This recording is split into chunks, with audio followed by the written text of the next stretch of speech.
जय हिंद मेरे भाई। आज की क्लास में एकदम तहलका मचने वाला है। वीडियो को लास्ट तक देखना पूरा, ठीक है। पोयम है क्लास 10th की, ए टाइगर इन द जू। ठीक है, ये पोयम है। इसके जो पोएट हैं लेस्ली नॉरिस जी हैं। तो चीज़ों को ढंग से समझेंगे हम लोग। पूरा वीडियो को अंत तक देखना, बने रहना एकदम भाई। ज़बरदस्त तरीके से सारी चीज़ें क्लियर कर दूंगा। तुम जब सेंट्रल आइडिया बनाओगे तो एकदम मतलब भाई एकदम ज़बरदस्त। मतलब यहाँ पे जो मैं पढ़ा रहा हूँ ढंग से तुम पढ़ लो, ठीक है ना। एक बार इसको ढंग से पढ़ लो, फिर कहीं भी तुमको कुछ प्रॉब्लम नहीं होने वाला है। इधर उधर भटकने की कोई आवश्यकता ही नहीं पड़ेगी। कुछ भी लिखने के लिए आ जाए, सेंट्रल आइडिया जो भी चीज़ें आपसे पूछी जाएंगी आप सब बता लोगे। बस इस वीडियो को पूरा लास्ट तक देख लेना एक बार तुम, ठीक है भाई। चाहे जहाँ आपने जो भी टीचर का देखा हो, लेकिन यहाँ ये देख लेना, ठीक है। मैं भी अपने आप में अद्भुत ही हूँ। चलो ठीक है। पोएट हैं इसके लेस्ली नॉरिस जी। ये पोयम है a tiger in the zoo. Basically आपको मैं बताना चाहूँगा कि इस पोयम में पोएट ने क्या बताया है, ठीक है भाई। यहाँ पे जो पोयम है इसमें पोएट लेस्ली नॉरिस जी ने जो चीज़ों को बताया है, जैसे एक बाघ है, पिंजड़े के अंदर जब वो रहेगा या रहता है तो कौन कौन सी चीज़ें उसके साथ घटित होंगी या हो सकती हैं। मतलब बाघ जब पिंजड़े के अंदर है तो उन चीज़ों को बता रहे हैं। एक तरफ जब बाघ पिंजड़े के अंदर है तो उसके अंदर कौन कौन सी चीज़ें उसके साथ हो रही हैं, इन सारी चीज़ों को बता रहे हैं।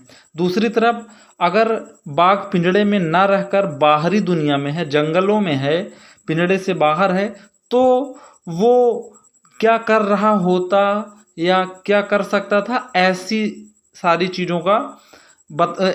चीज़ें इसमें बताई गई हैं पोयम में, ठीक है भाई। तो देखेंगे, बहुत अच्छी पोयम है, बहुत ज़बरदस्त पोयम है। ये सारी चीज़ें हम लोग क्लियर करेंगे भाई, ठीक है। तरीके से ध्यान से देखना, आप लोग चीज़ों को समझना। कमेंट बॉक्स में बता देना कि पीडीएफ कैसे लगा आपको। ये जो चीज़ें बताया हूँ, फॉन्ट लिखा हूँ, यहाँ पे जो चीज़ों को लिखा हूँ तरीके से, ये सब थोड़ा कमेंट बॉक्स में बता देना कि आपको लगा कैसे, ठीक है भाई। मैं कोशिश किया हूँ कि आपको अच्छे तरीके से सारी चीज़ें समझाई जाएँ, ठीक है। एक एक चीज़ बिल्कुल क्लियर करूँगा, ठीक है, तरीके से। चलो। He stalks in his vivid stripes, ठीक है भाई। चलो। He stalks in his vivid stripes. Stalks का मतलब शान से चलना, अभिमान से चलना, ठीक है भाई। विविड का मतलब चमकीला। स्ट्राइप्स का मतलब बाघ में आप ध्यान देना, जो धारियाँ ऐसे चमकीली चमकीली धारियाँ दिखती रहती हैं, उसे स्ट्राइप्स बोलते हैं। He stalks in his vivid stripes the few steps of his cage. Cage का मतलब आप कह सकते हो पिंजड़ा। The few steps of his cage मतलब पोएट जी कहते हैं कि एक बाघ पिंजड़े के अंदर बंद है। The few steps of his cage मतलब पिंजड़े के अंदर बाघ जब बंद है तो ही स्टॉक्स, वह शान से चलता है, इन हिज विविड स्ट्राइप्स, और जब वो चलता है तो उसकी जो धारियां हैं वो चमकीली हैं, चमक रही हैं भाई, ठीक है। पोएट जी कहते हैं कि एक बाघ जब पिंजड़े में बंद है तो वो उसी में पिंजड़े के अंदर ही एक सीमित दायरे में चल रहा है, उसी पिंजड़े के अंदर। तो उसकी धारियां चमकीली हैं, चमकती हैं, ठीक है भाई। उसकी जो धारियां हैं वो चमकती हैं जब वो अंदर चलता है। तो बात समझ में आ रही है। The few steps of his cage, और पिंजड़े के अंदर उसके कदम सीमित है, मतलब कितना भी घूमेगा रहेगा पिंजड़े के अंदर ही। तो यही चीज़ पोएट जी बताते हैं कि एक बाघ पिंजड़े के अंदर बंद है, उसके कदमों वो मतलब उसके जो कदम हैं वो सीमित दायरे में चलते हैं। बात समझ में आ रही भाई। मतलब एक उसी कितना भी घूमेगा रहेगा उसी पिंजड़े के अंदर ही। जब वो चलता है ऐसे तो उसकी जो धारियां हैं वो चमकती हैं भाई, ठीक है। आगे देखेंगे हम लोग। On pads of velvet quite. Velvet का मतलब भाई आप कह सकते हो कि मखमल के जैसे मुलायम। क्वाइट का मतलब शांत। On pads of velvet quite, जब वो ज़मीन पे पैर रखता है तो वहाँ से बिल्कुल भी आवाज़ नहीं आती, क्योंकि उसका जो पैर है वो बिल्कुल मखमल के जैसे मुलायम है। तो ज़मीन पे जब वो रखता है तो बिल्कुल शांति से, कोई भी आवाज़ ही नहीं आता ज़मीन पे जब वो पैर रखता है तो, क्योंकि उसका जो पैर है मखमल के जैसे बिल्कुल मुलायम है। In his quiet rage, rage का मतलब क्रोध, क्वाइट का मतलब शांत, वो बिल्कुल शांत मुद्रा में है। ठीक है भाई, मतलब उसकी जो अवस्था है, वो जो उसका जो क्रोध है वो शांत रूप में है, क्योंकि असहाय है, पिंजड़े के अंदर बंद है। उसका जो क्रोध दिख रहा है वो बिल्कुल शांत क्रोध में है। बात समझ में आ रही है? मतलब क्रोधित तो दिख रहा है लेकिन उसका जो क्रोध है वो शांत है। फिर से मेरी बात ध्यान से सुनना भाई, एकदम जैसे किसी गाड़ी का पुर्जा पुर्जा खोल के मैकेनिक बनाता है, वैसे यहाँ पे मैं इसका पुर्जा पुर्जा खोल के एक्सप्लेन कर रहा हूँ। ठीक है भाई, क्योंकि चीज़ें बहुत गहराई से पढ़ाना मैं जानता हूँ। ठीक है भाई, तो इतना ज़बरदस्त पढ़ा दूंगा कि दोबारा कहीं भी किसी चीज़, इस चीज़ को कहीं भी आपको इधर उधर भटकने की कोई आवश्यकता ही नहीं पड़ेगी। चलो फिर से देखो, he stalks in his vivid stripes the few steps of his cage. एक बाघ जो पिंजड़े के अंदर बंद है वो उसी सीमित दायरे में मूव करता है, इधर उधर चलता है। जब वो चलता है तो उसकी जो धारियां हैं वो चमकती हैं भाई, उसकी जो धारियां हैं उस पर जो बनी हैं बाघ के ऊपर, वो धारियां चमकती हैं।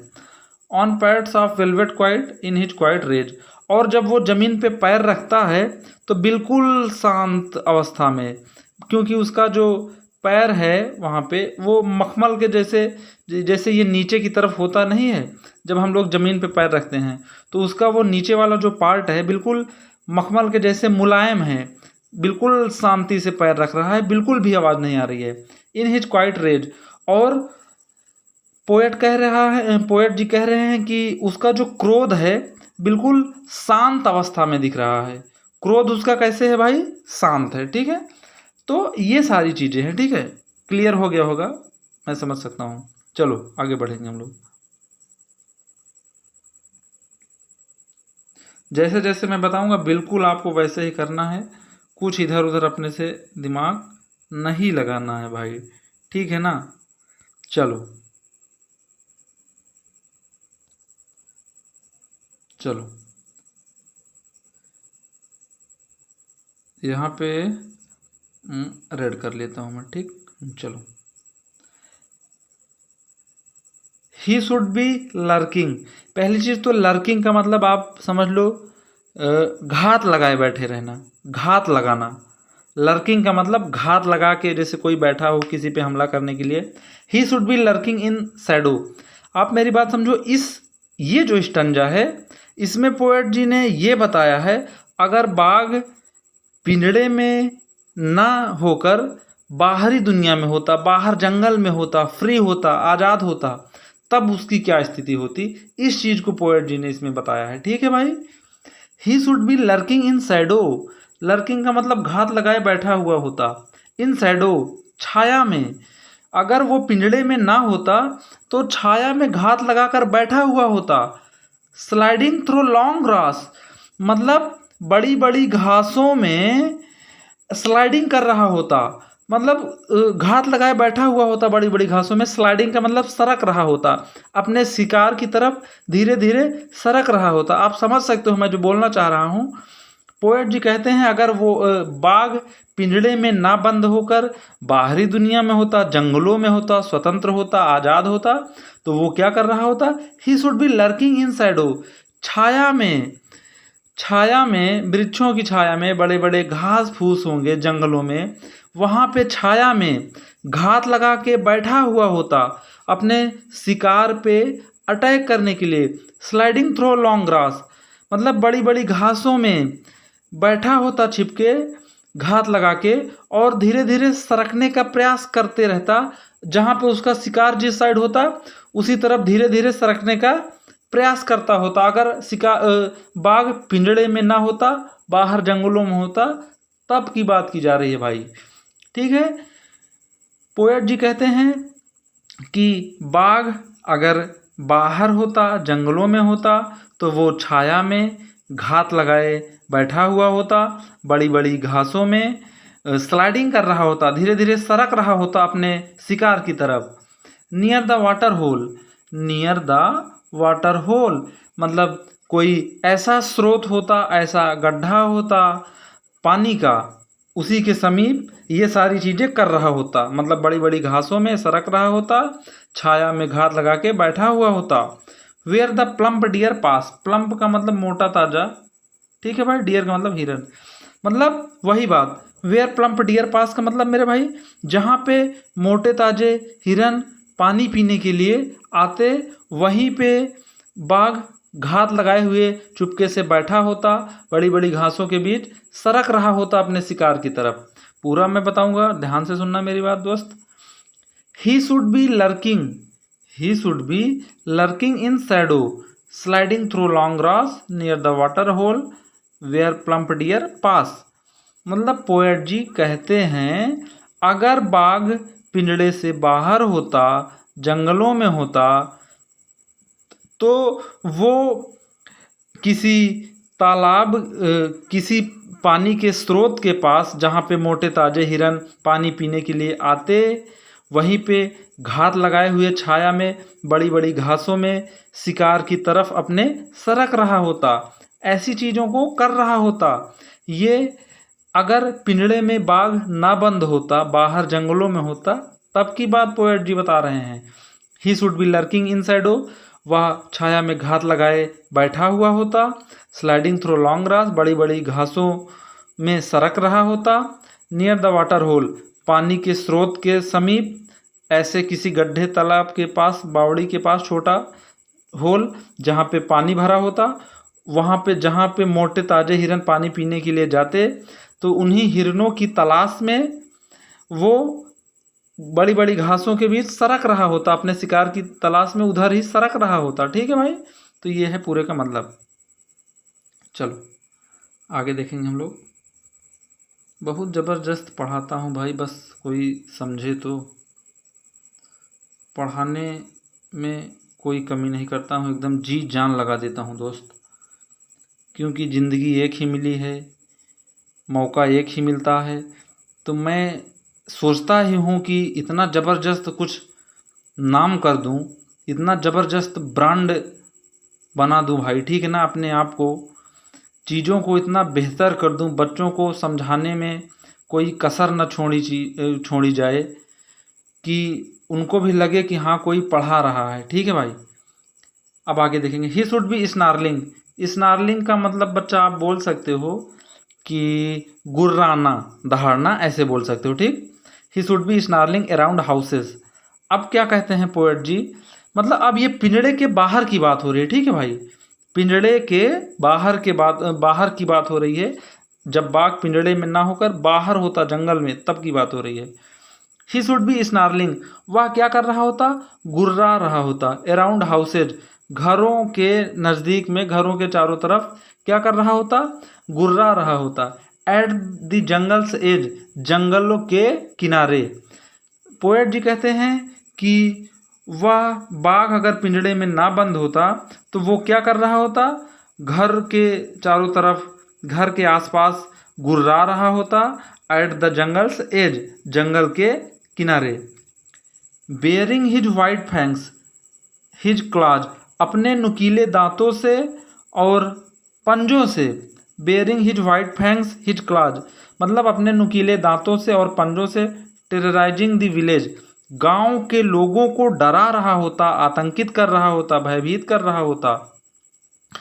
पोएट जी कहते हैं he should be snarling around houses at the jungle's edge, baring his white fangs his claws, terrorising the village.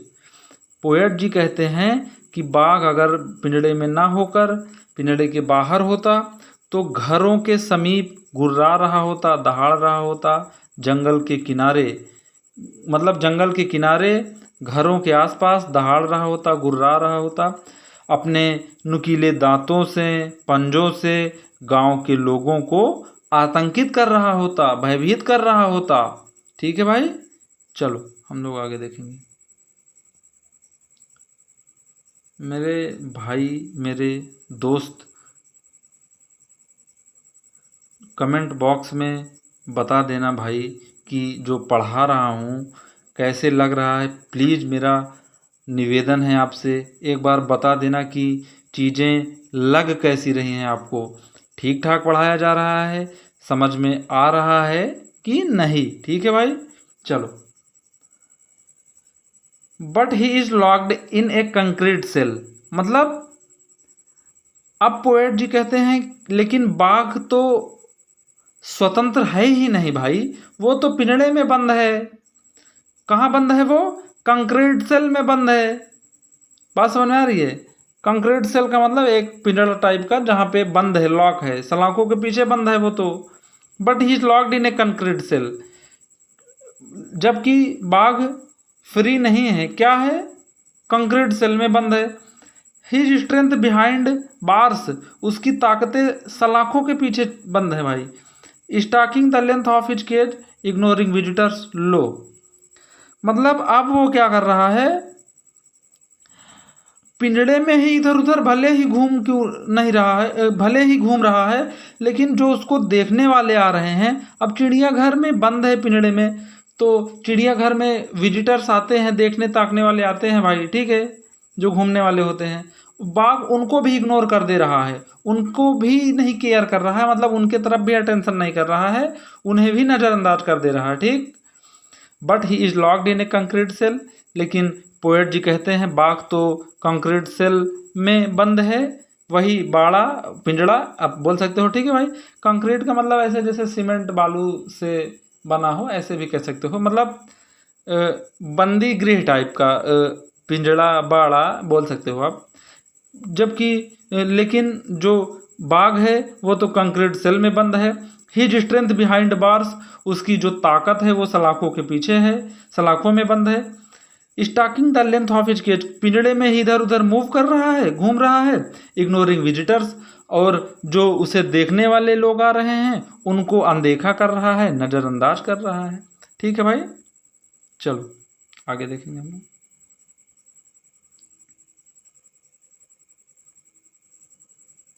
चलो भाई,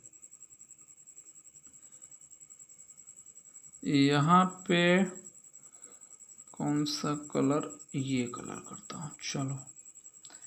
ही hears the last voice at night, poet ji कहते हैं कि बाघ रात में जो आवाज़ सुनता है, ही हियर्स द लास्ट वॉइस, अंतिम आवाज़ जो सुनता है, द पेट्रोलिंग कार्स, वो आने जाने वाली कारों की आवाज़ होती है। पोएट जी कहते हैं कि जो अंतिम आवाज़ बाघ सुनता है, द पेट्रोलिंग कार्स, वहाँ से गुजरने वाली आने जाने वाली कारों की आवाज़ सुनता है। And stairs with his brilliant eyes, और अपनी शानदार आँखों से, स्टेयर्स का मतलब घूरना, टकटकी लगा के देखना, एट द ब्रिलियंट स्टार्स, शानदार तारों की तरफ देखता रहता है, शानदार तारों की ओर घूरता रहता है, एक टक लगाए देखता रहता है, टकटकी लगाए देखता रहता है। पोएट जी कहते हैं कि ही हियर्स द लास्ट वॉइस, जो बाघ मतलब बाघ जो रात में अंतिम आवाज़ सुनता है, लास्ट आवाज़, वो होती है पेट्रोलिंग करने वाले कार की आवाज़। पेट्रोलिंग जो कार करती रहती हैं, इधर उधर आती जाती रहती हैं, उन कारों की आवाज़ होती है वो जो लास्ट आवाज़ सुनता है। और and stairs with his brilliant eyes, और अपने शानदार आँखों से, ब्रिलियंट आँखों से टकटकी लगा के, नज़र बना के घूरता रहता है, किसकी तरफ? एट द ब्रिलियंट स्टार्स, शानदार जो तारे हैं भाई, तारों की तरफ देखता रहता है, टकटकी नज़र लगा के देखता रहता है उनको। मेरे दोस्त, मेरे भाई, बहुत ज़बरदस्त पढ़ाने का कोशिश मैं किया हूँ, पूरा अपना 100% दे दिया हूँ। वीडियो को एक बार, दो, और आप 2 बार देख लोगे तो एकदम ज़बरदस्त क्लियर हो जाएगा मेरे भाई, ठीक है। आप 2 बार देख के देखना, पूरा एकदम क्लियर हो जाएगा, ठीक है। वीडियो कैसा लगा ये कमेंट बॉक्स में बता देना, ठीक है भाई। वीडियो अच्छा लगेगा तो लाइक कर देना, ठीक है दोस्त। चैनल को भी सब्सक्राइब कर लेना, ठीक है भाई। मिलते हैं हम लोग नेक्स्ट वीडियो में, तब तक के लिए नमस्कार, बाय बाय, जय हिंद।